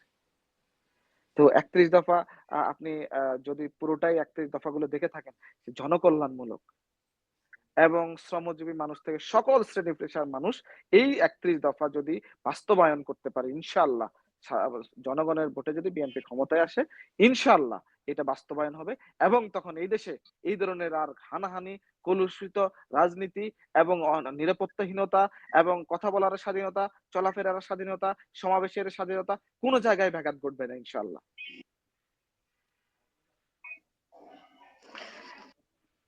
সম্প্রতি দেখা গেছে যে বিভিন্ন বিশ্ববিদ্যালয়ে হল দখল, সেখানে আবার একটি হল দখলের মহড়া, সেই বিষয়গুলো শুরু হয়েছে। সেটি নিয়ে আমরা দেখছি যে আ আ তাতে করে বিএনপি ছাত্র দলের সাথে ছাত্র শিবিরের বা বিভিন্ন সংগঠনের অন্যান্য যারা আছে তাদের সাথে যে সংঘর্ষের সূচনা হয়েছে, আ বিভিন্ন ধরনের ঘটনা হয়েছে। অনেক সময় আপনাদের সংবাদ সম্মেলনেও সেগুলো আপনারা প্রকাশ করেছেন। আপনারা বলছেন আপনাদের কথা যে আপনারা এগুলোর সাথে জড়িত নন। আবার অন্য দলগুলো বলছে তাদের কথা যে ছাত্র দলই এই হল দখলের সাথে জড়িত। তো এই পাল্টাপাল্টি জায়গাতে আপনারা যে এসে দাঁড়িয়েছেন, ছাত্রদল হোক, ছাত্র শিবির হোক, সে অন্য যে দলই হোক না কেন, কিছুদিন আগেও আপনাদের সাথে আমি শুরুতেই অনুষ্ঠানের শুরুতে যেটি বলছিলাম যে ঐক্যের একটি জায়গা ছিল। আপনারা সারা দেশের মানুষ এবং আ সমস্ত ছাত্র নেতৃবৃন্দ এবং আ দলগুলো সবাই মিলে একটি আন্দোলন পরিচালিত করেছেন। সেখানে একাট্টা ছিলেন। সেখান থেকে হঠাৎ করেই আ এরকম একটি জায়গাতে আপনারা এসে দাঁড়াচ্ছেন কেন? বারবারই এরকম কাদা ছোড়াছুড়ি, ছাত্রদল একবার ছাত্র শিবির একবার ছাত্র দলকে, হল দখল ইত্যাদি। এই বিষয়গুলোকে আপনি কিভাবে মূল্যায়ন করবেন? কারণ আপনি তো অনেক বড় একটি দায়িত্বে রয়েছেন দলের। হ্যাঁ, আপনাকে ধন্যবাদ। আমরা ছাত্রদের কিন্তু দীর্ঘদিন থাকেন। আমরা কিন্তু ছাত্রদল সবসময় প্রকাশ্যে রাজনীতি করেছি। আমি ছাত্রদল করি, আমার ডিপার্টমেন্টে সকল শিক্ষার্থী এবং সকল টিচার জানে, সকল রাজনৈতিক অ্যাক্টিভিস্ট জানতো। কিন্তু ছাত্র শিবির যে কারা করে সেটা কিন্তু কেউ জানতো না। আমরা দেখতে পাচ্ছি যে ছাত্র শিবিরের বিভিন্ন বড়, বড় পদে কিন্তু ছাত্রলীগের হেলমেট বাহিনী এরকম কিন্তু নেতৃত্ব পেয়েছে। তখন তারা দাবি করছে তারা কৌশলী হয়েছে। আহা! কৌশলী কোনগুলো হবে কৌশলী? কৌশলী হবে আমরা যখন একদম একটা মচ্ছন্যায় জায়গায় আছি, অরাজক অবস্থায় আছি। হ্যাঁ? ফ্যাসিজম একটা মানে বাংলাদেশে একটা মচ্ছন্যায় সৃষ্টি করেছিল। কিন্তু সেখানে তো আমরা ফাইট করেছি। আমরা তো কোনো ছদ্মবেশ আ দরকার হয়নি। তো সেই জায়গাটার মধ্যে ছাত্র শিবিরের বিভিন্ন পর্যায়ের নেতৃবৃন্দকে আমরা দেখতে পাচ্ছি। তারা একটা সময় ছাত্রলীগের পোস্টে একটা সেকেন্ড আমি এখানে বলব। আপনি আপনারটা বলবেন। আমি ১ টি সেকেন্ড যোগ করব যেটি। সেটা আপনি বলছেন যে কৌশলীর কথা বলছেন তো বা এই ক্ষেত্রে ছাত্র শিবির তাদের কথা কিন্তু স্পষ্ট স্বীকার করেছেন যে তাদেরকে কৌশলী হতে হয়েছে। কারণ যদি না হতো তাহলে ছাত্রলীগের অবর্ণনীয় অত্যাচার এবং নির্যাতনে তাদেরকে হয়তোবা হলেই থাকতে পারত না। হয়তোবা তাদের মৃত্যু পর্যন্ত মৃত্যুর দিকেও ধাবিত হতে পারত। এটি একটি বিষয় ছিল। এবং আরেকটি বিষয় ছিল কোনোভাবেই তারা যদি জানতে পারত তাহলে তারা যে অ্যা ধর্মীয় কালচারে থাকে দ্যাট মিনস নামাজ কালাম বা নামাজ পড়া বা অন্যান্য যে বিষয়গুলো থাকে তার কোনো কিছুর সাথেই যুক্ত থাকতে পারতেন না। আপনি এটাও দেখেছেন অনেকেই বাথরুমে যেয়ে সাহারি খেয়েছে। এরকম কিছু ঘটনা হয়েছে আপনাদের ঢাবিতে। তো এই কারণে তাদেরকে বাধ্য হয়ে কৌশলী হতে হয়েছে যাতে করে পরবর্তীতে কোনো আন্দোলনের সময় কোনোভাবেই তারা যেন সেটি বেকুমান করতে পারে। তারা যেন বেকুমান করতে পারে এই কারণে তাদেরকে কৌশলী হতে হয়েছে। এটি কি খুব দোষের বিষয়? এটি তো যুদ্ধেও যেমন আমরা কৌশলী হয়ে থাকি। যখন যুদ্ধ হয়। একই রকমভাবে হয়তোবা আচ্ছা। কৌশলী হয়েছে। না, কৌশল আমি তো আপনাকে বলেছি, কৌশল এভাবে নিতে হবে যেখানে আমি অন্য দল করতে হবে। অন্য দলের পক্ষে বক্তব্য রাখতে হবে। আপনি আমাকে এই কৌশলটা তো কোনো কৌশলই না। এটা মুনাফিকি। আমি বললাম আমি আপনার সাথে আছি। আমি এখন ছাত্রলীগের অ্যাক্টিভিস্ট। আমি এরপরে কিছুদিন পরে আমার সংগঠন আছে। আমি সেই সংগঠনে যাবো এবং আমি সেখানে আমি আমি কেন আমি এই কাজটা করব? এটা তো কৌশল না। এটা তো একদম ধোঁকাবাজি, মুনাফিকি, মিথ্যাচার। এটা তো নিজের ইথিক্স টাকে বিসর্জন দেওয়া। আমি তো সবাইকে বলছি না ছাত্র শিবিরের সবাই ছাত্রলীগ করেছে। আমি কয়েকজন পদের নেতার কথা বলছি যারা ছাত্রলীগের নেতৃত্বে ছিল। আপনি কি বিশ্বাস করতে পারবেন তারাই হেলমেট নিয়ে মাঠে নামতে হয়নি? তারা যদি হেলমেট নিয়ে মাঠে না নামে তাদেরকে পদ দিয়েছে? আওয়ামী লীগ ক্ষমতা থাকাকালীন সময়ে ক্ষমতা থাকার সময়ে পদ কিন্তু অনেক গুরুত্বপূর্ণ এবং পদ কিন্তু খুব কঠিন ব্যাপার। তার মানে পারফরম্যান্স ছাড়া কি পদ পেয়েছে? আমি যাচ্ছি না ওইদিকে। আজকে আমাদের আলোচনার বিষয় ওটা না। আপনি যেহেতু উঠিয়েছেন যে বিভিন্ন হল, ছাত্র শিবির এবং ছাত্রদল দখলের প্রেক্ষিতে ছাত্র শিবির আমাদের ব্যাপারে অভিযোগ তোলে। আমি একজন শিক্ষার্থী। আমি হলে থাকতেই পারি। আমাকে সবাই ছাত্রদল হিসেবে পরিচিত। এখন আমার মেধা তালিকায় মেধা অনুসারে অথবা আমার আ সার্বিক বিবেচনায়, আর্থিক বিষয় বিবেচনায় হলে আমাকে প্রভোস্ট এবং আমাদের বিশ্ববিদ্যালয় প্রশাসন হলে জায়গা দিয়েছে। এখন আমি ছাত্রদল করি। তার মানে কি আমি দখল করেছি? কারণ আমি তো প্রকাশ্যে। আমি তো ছাত্রদল প্রকাশ্যে করেছি। আমি তো অন্যান্য সংগঠনের মতো লুকিয়ে সংগঠন করিনি। তো সেটাকে কি আপনি দখল বলবেন? নাকি সেটাকে আপনার অধিকার বলবেন? আমার শিক্ষা জীবনের একটা অধিকার। সেভাবেই কিন্তু ছাত্রদলের বিভিন্ন নেতাকর্মী কিন্তু যারা হলে আছে, তারা কিন্তু এই প্রক্রিয়ার মাধ্যমে আছে। যার যে মেধায়, যার আর্থিক সচ্ছলতা, অসচ্ছলতার প্রেক্ষিতে যেভাবে বিবেচিত হয় বিশ্ববিদ্যালয় প্রশাসনের কাছে, সেভাবে কিন্তু তারা হলে উঠছে। এখন আমি তো আপনাকে একটা কথা বলেছি, বিএনপি বিশাল সমুদ্র, ছাত্রদল একটা বিশাল সংগঠন। এখানের মধ্যে কিছু দোষ ত্রুটি থাকতেই পারে। এখানে কিছু অনাকাঙ্ক্ষিত ঘটনা ঘটতে পারে, কিছু বিচ্ছিন্ন ঘটনা ঘটতে পারে এবং সেটার জন্য সংগঠন সবসময় ঢাকা কলেজের একটা ব্যাপারে নরমাল সিম্পল একটা ব্যাপার। পরবর্তীতে ইনভেস্টিগেশনে খুঁজে পাওয়া গেছে এখানে ছাত্রদলের কোনো কিছুই ছিল না। পরবর্তীতে মিডিয়া দুঃখ প্রকাশ করেছে। সকল যারা নিউজ করেছে তারা দুঃখ প্রকাশ করতে বাধ্য হয়েছে। মিডিয়া যখন দুঃখ প্রকাশ করবে তখন বুঝতে হবে যে আসলে আমাদের উপর দিয়ে এটা ইনটেনশনালি আমাদের উপরে এটা আমাদেরকে পরিকল্পিতভাবে বিতর্কিত করার লক্ষ্যে কিন্তু এই কাজগুলো করে। সেটা আমাদের বুঝতে হবে। তো সেই ঘটনায় কিন্তু ইনভেস্টিগেশন হয়েছে। যেখানে একটা বিচ্ছিন্ন ঘটনা যদি কোন ঘটনার অভিযোগ পাওয়া যায় আমরা এখনো বলছি সংগঠন থেকে জিরো টলারেন্স পদক্ষেপ গ্রহণ করবেই এবং হল দখলের কোনো প্রশ্নই আসে না। সাধারণ শিক্ষার্থী বান্ধব, শিক্ষা বান্ধব, বিশ্ববিদ্যালয় শিক্ষার পরিবেশ সমুন্নত রাখাই ছাত্রদলের দায়িত্ব। এর প্রেক্ষিতে যেকোনো কাজে যেকোনো সময়ে ছাত্রদল ঝাঁপিয়ে পড়বে এবং বিশ্ববিদ্যালয়ের স্বার্থ রক্ষা, শিক্ষার্থীদের স্বার্থ রক্ষার জন্য যেকোনো শিক্ষা প্রতিষ্ঠানে ছাত্রদল ঐক্যবদ্ধভাবে সেই ধরনের সকল অপকৌশলকে প্রতিহত করবে। শিক্ষার্থী বান্ধব, শিক্ষা বান্ধব ক্যাম্পাস গড়ে তোলার লক্ষ্যে ছাত্রদল নিজেদেরকে উৎসর্গ করবে বলে আমরা আপনাদেরকে কথা দিচ্ছি ইনশাআল্লাহ। আচ্ছা, আমি একটু ভিন্ন প্রসঙ্গে যাচ্ছি। সেটি হচ্ছে জনাব বাসিত, আপনারা তো জামাতের সাথে জোটে ছিলেন এতদিন। বিএনপি জামাত একটি বড় একটি জোটে ছিল। সেই জোট থেকে কি বেরিয়ে আসা হয়েছে? নাকি কৌশলগত কারণে আপনারা আপনাদের মতো করে আলাদা, আলাদা করে সেই ব্যাপারটিকে ব্যাখ্যা দিচ্ছেন? নাকি এটিও একটি আসলেই নির্বাচনী কৌশল, নির্বাচনকে সামনে রেখে যে আপনারা যে জোটে রয়েছেন সেটি প্রকাশ করছেন না। হয়তোবা গোপনীয় জোটে রয়েছেন কিন্তু প্রকাশ্যে দেখা যাচ্ছে আপনারা জোটে নেই। আসলে বিষয়টি কি? আ বিএনপি জামাতের জোটের বিষয়টি। আপনি বিষয়টি কি জানেন? বিভিন্ন সময় আমাদের দলের মহাসচিব স্যার স্পষ্ট করেছেন। বিভিন্ন সময় আপনারা দেখেছেন বিভিন্ন আন্দোলনে ডাক দিয়েছি, আমরা আন্দোলন করেছি। আমরা জামাতকে অনেক সময় পাইনি। বিশেষ করে 13-14 এর নির্বাচনের পর থেকে কিন্তু আমরা এককভাবে আন্দোলন করে যাচ্ছি। এবং আমরা জোটে ছিলাম কিন্তু কখনো কিন্তু আমরা সমাবেশগুলো একত্রে করেছি 2014 নির্বাচনের আগে। কিন্তু আমরা এর পরবর্তী সময়ে কিন্তু সমাবেশও একত্রে করা হয়নি। তো এই ব্যাপারে কিন্তু বিভিন্ন সময়ে আমাদের মহাসচিব স্যার স্পষ্ট করে যে জামাতের সাথে আমাদের সম্পর্কটা কোন লেভেলে। এখানে গোপনীয় কোনো সম্পর্ক বিরাজ করে না। উনারাও রাজনৈতিক দল, আমরাও রাজনৈতিক দল। তো সেই ক্ষেত্রে ওনারা ওনাদের রাজনীতি করবে, আমরা আমাদের রাজনীতি করছি। আমরা তো দীর্ঘ সময় আমরা তো হাঁপিয়ে যাইনি ৪ বছর। ৫ বছর আমরা হাঁপিয়ে যাইনি। আমরা আমাদের নীতি বিসর্জন দিয়ে অপকৌশল গ্রহণ করতে হয়নি।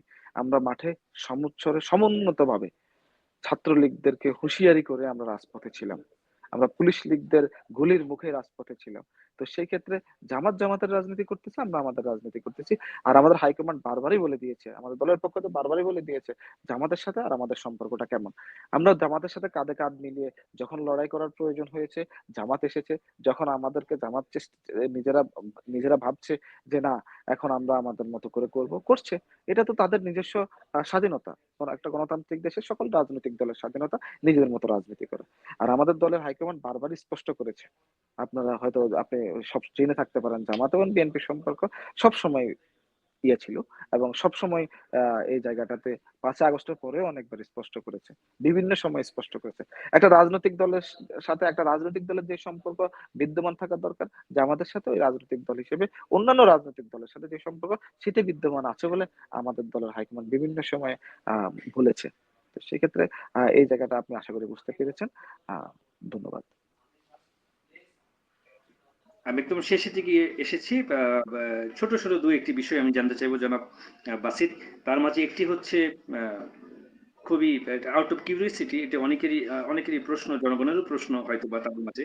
কোন কারণে যদি গণহত্যার কারণে গণহত্যায় দোষী সাব্যস্ত হওয়ার কারণে বা যেকোনো কারণেই হোক না কেন, আওয়ামী লীগ যদি ভোটে না আসতে পারে, তাহলে সেই ক্ষেত্রে আওয়ামী লীগের যে একটি বিশাল ভোট ব্যাংক রয়েছে, সেটি কোন দিকে ঝুঁকতে পারে? এটি একটি প্রশ্ন আপনার কাছে। এবং আরেকটি বিষয় হচ্ছে নির্বাচনকে নিয়ে আপনাদের বাংলাদেশ জাতীয়তাবাদী দলের বা বাংলাদেশ জাতীয়তাবাদী ছাত্রদল অঙ্গ সংগঠন, আপনাদের একটি নির্বাচনী অ্যা ন সমীকরণটি কোন দিকে?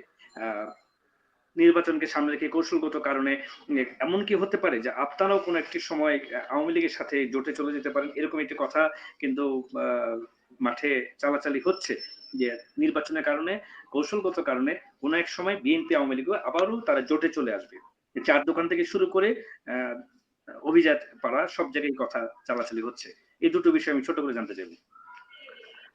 প্রথম কথা আপনাকে আমি যেটা বলেছেন আপনি, আপনার প্রথম কোশ্চেনটা যে আমাদের বর্তমান অবস্থান নির্বাচনকালীন আমাদের, আপনাকে জাস্ট একটা কথা বলে, বিএনপি অনেক বড় দল।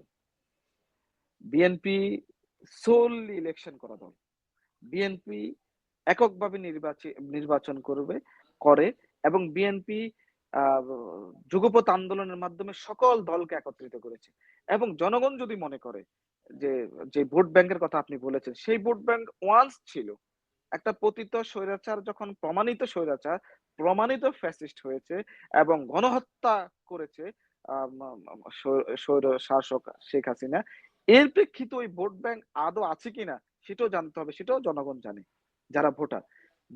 তাদের একটা দলের দীর্ঘ ইতিহাস আছে, সেই ইতিহাসে একদম কিছু নেতাকর্মী থাকবে, এটাই স্বাভাবিক। তারা সাস্টেন করার চেষ্টা করতেছে বিভিন্ন এতে। সেই সাস্টেনেবিলিটি কিন্তু বিভিন্ন ছোট ছোট দলগুলোর সাথে কিন্তু ঘটবে, বিএনপির সাথে কিন্তু ঘটবে না। বিএনপি একটা বড় দল, এই দলে আওয়ামী লীগকে নিয়ে গিয়ে রাজনীতি করতে হবে এটা কিন্তু না। এটা কিন্তু অন্যান্য ছোট ছোট দলগুলো, আহ, অনেকে নতুন দল, এই দল সেই দল যখন আসবে তখন কিন্তু হতে হবে। আওয়ামী লীগকে নিয়ে রাজনীতি করতে হবে। বিএনপি আওয়ামী লীগের কাউকে পুনর্বাসন করে রাজনীতি করতে হবে বলে আমি ব্যক্তিগতভাবে মনে করছি না। একজন সাধারণ জনগণ হিসেবে আমি মনে করছি না, এবং রাজনৈতিক কর্মী হিসেবে আমি মনে করছি না যে বিএনপি আওয়ামী লীগকে নিয়ে রাজনীতি করতে হবে। এটা এটা প্রেক্ষাপটটা আলাদা। এটা একটা একটা দেশের কোন সময় কি ঘটবে, সেই প্রেক্ষাপটে কি হয় সেটা আলাদা ব্যাপার। কিন্তু আওয়ামী লীগকে টেনে এনে বিএনপি রাজনীতি করবে, এটা আসলে আমার মনে হয় না যে সাধারণ জনগণ এই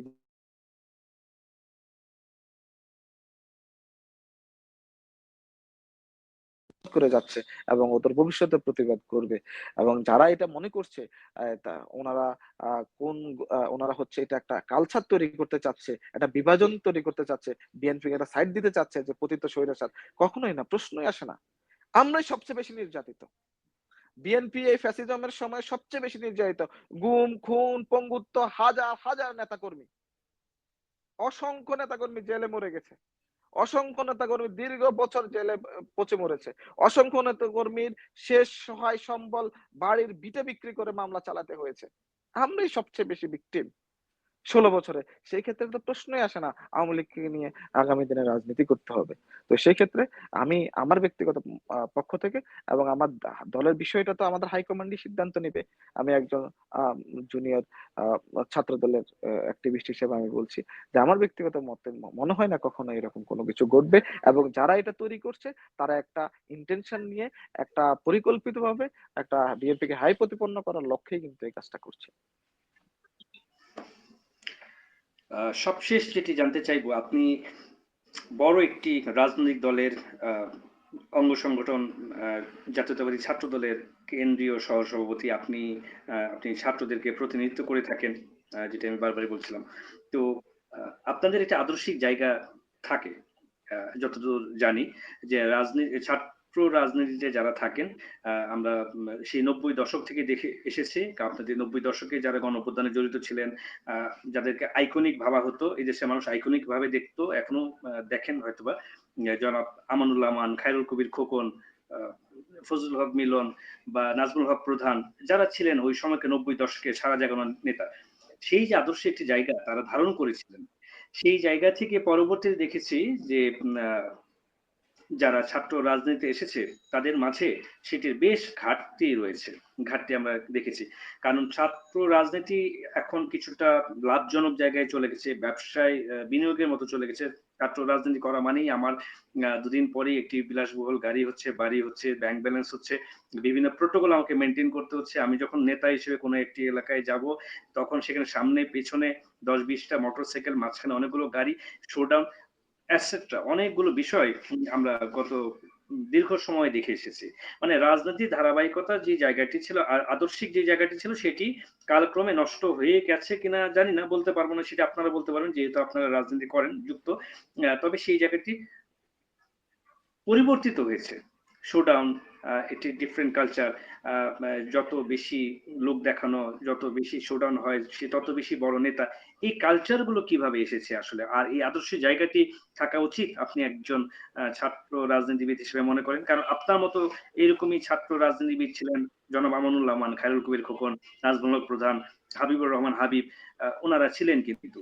আ উনারাও কিন্তু খুব আইকনিক নেতা ছিলেন। তাহলে সেই আদর্শ জায়গাটি কোথায়? ছাত্র রাজনীতিতে।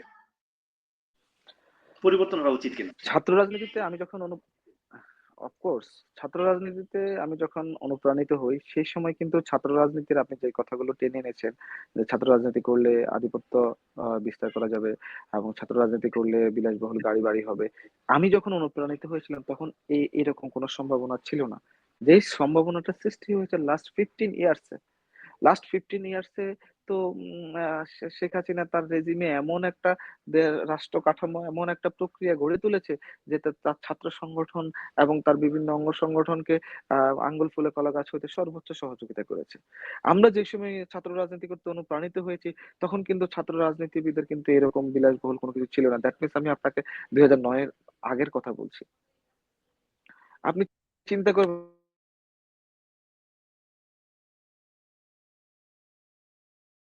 প্রেক্ষাপট একরকম, এর পরবর্তী প্রেক্ষাপট কিন্তু আরেক রকম। ওই সময়ের 90-এর আন্দোলন আপনারা দেখেছেন, আমরা 90-এর আন্দোলন দেখার সৌভাগ্য হয়নি। আমরা খুব মায়ের কোলে ছিলাম। পরবর্তী সময়ে আমার জন্ম হয়েছে 90-তে, নাকি এর পরে 90-তে, হ্যাঁ 1990-তে। আমার বর্তমান সহযোদ্ধা অনেকেরা তারও পরে। তো 90 দেখার আমাদের সুযোগ হয়নি, কিন্তু আমরা 2024 দেখেছি। 2024-এ যারা আমরা বিরোধী মতাবলম্বী রাজনীতি করেছি, আমরা কিন্তু কেউ বিলাসবহুল বাড়ি, বিলাসবহুল গাড়ির চেষ্টাই করিনি। আমরা একটা সুন্দর ফুলকে রক্ষা করার জন্য করেছি। সেই সুন্দর ফুলটাই বাংলাদেশ।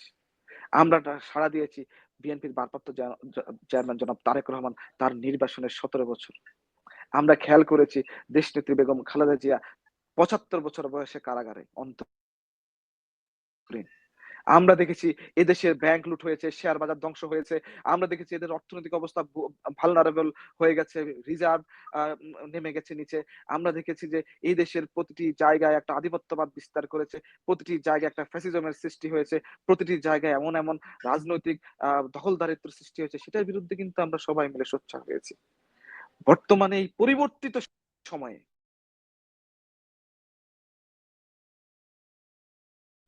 ছাত্র দলের গুণগত মান পরিবর্তিত হয়ে ছাত্র রাজনীতির গুণগত মান পরিবর্তিত হয়েছে এবং ইনশাআল্লাহ অদূর ভবিষ্যতে আপনি যে 15 বছরে, এটাকে আমি ছাত্র রাজনীতি না, বাংলাদেশের রাজনৈতিক ইতিহাসে কালো অধ্যায় বলবো। আমি আমার জেনারেশনকে এটাকে গুরুত্ব দেব সারা জীবন।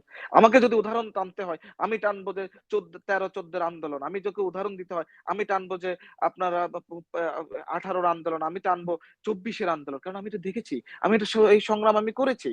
আমি এই সময় যারা সংগ্রাম করেনি, এই সময় যারা আপনি মানে আমজনতা ছিল, তারা দেখেছে রাজনৈতিক কর্মীরা, ছাত্র দলের কর্মীরা, বিভিন্ন ছাত্র সংগঠনের কর্মীরা তাদের কতটা ডেডিকেটেডলি তারা রাষ্ট্রের জন্য কাজ করেছে। কারণ বিগত সরকার রাষ্ট্র এবং আম সরকার দুটাকে এক করে ফেলেছে এবং তারা যে বিচারহীনতার কর্মকাণ্ড ঘটিয়েছে, বিচার বহির্ভূত হত্যাকাণ্ডের মধ্যে লিপ্ত হয়েছে, সেই জায়গাটাতে কিন্তু সোচ্চার হয়ে গেছে মানুষ। 2024-এর কিন্তু এই আন্দোলনটা কিন্তু এই অল্প কয়েকদিনে সফল হয়নি। এটা দীর্ঘ দীর্ঘসূত্রতায়, এটা দীর্ঘ প্রতীক্ষায় বীজ বপন করতে করতে আস্তে আস্তে আস্তে আস্তে কিন্তু এটার একটা বিস্ফোরণ ঘটেছে মানুষের মাঝে। আমরা 2014-তে নির্বাচন চাইনি, 153টা সিট পেয়েছে, সেটা সেই নির্বাচনটাকে আমরা ভোটবিহীন নির্বাচন আখ্যা দিয়েছিলাম। 2018 সালে নির্বাচন হয়েছে, সেটা রাতের ভোট চুরি করে নির্বাচিত হয়েছে। 2024-এ তখন আমি কারাগারে অন্তরীণ নির্বাচনের সময়। এরপর আপনারা নিজেরা দেখেছেন যে কি ভোট হয়েছে, কি ইলেকশন হয়েছে, ডামি নির্বাচন হয়েছে। এই জায়গাগুলো কিন্তু নষ্ট হয়ে গেছে। একটা রাষ্ট্র মেরামত করা খুবই জরুরি এবং এটার জন্য ইনশাআল্লাহ বাংলাদেশ জাতীয়তাবাদী ছাত্রদল আগামী রাষ্ট্রনায়ক জনাব তারেক রহমানের নেতৃত্বে বাংলাদেশের সুন্দর সমৃদ্ধ এবং যেটা শহীদ রাষ্ট্রপতি জিয়াউর রহমান করেছিলেন স্বনির্ভর বাংলাদেশ, দেশনেত্রী বেগম খালেদা জিয়া করেছিলেন গণতান্ত্রিক এবং আম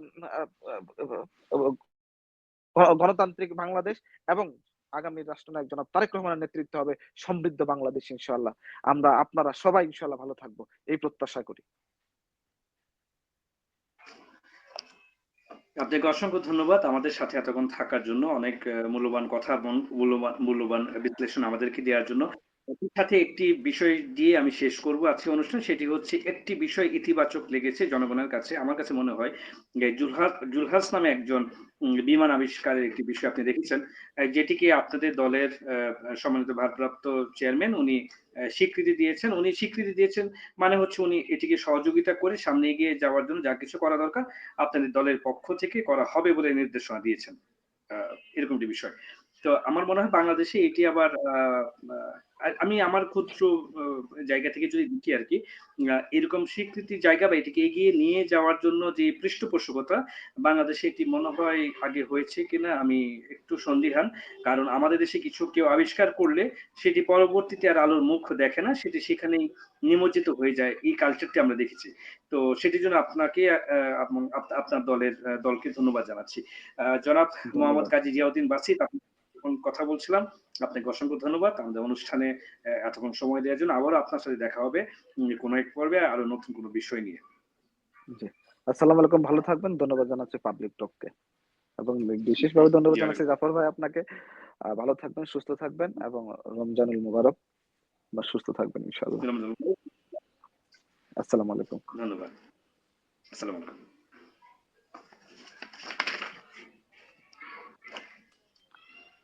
সুপ্রিয় দর্শক আপনাদের সকলকে ধন্যবাদ জানাচ্ছি আমাদের আজকের পাবলিক টক দেখার জন্য, এতক্ষণ আমাদের সাথে থাকার জন্য। আবারও আপনাদের সকলের সুস্বাস্থ্য কামনা করছি। সকলেই ভালো থাকবেন, সুস্থ থাকবেন, সতর্ক থাকবেন এই কামনায় আজকের মতো এখানে শেষ করছি। ধন্যবাদ।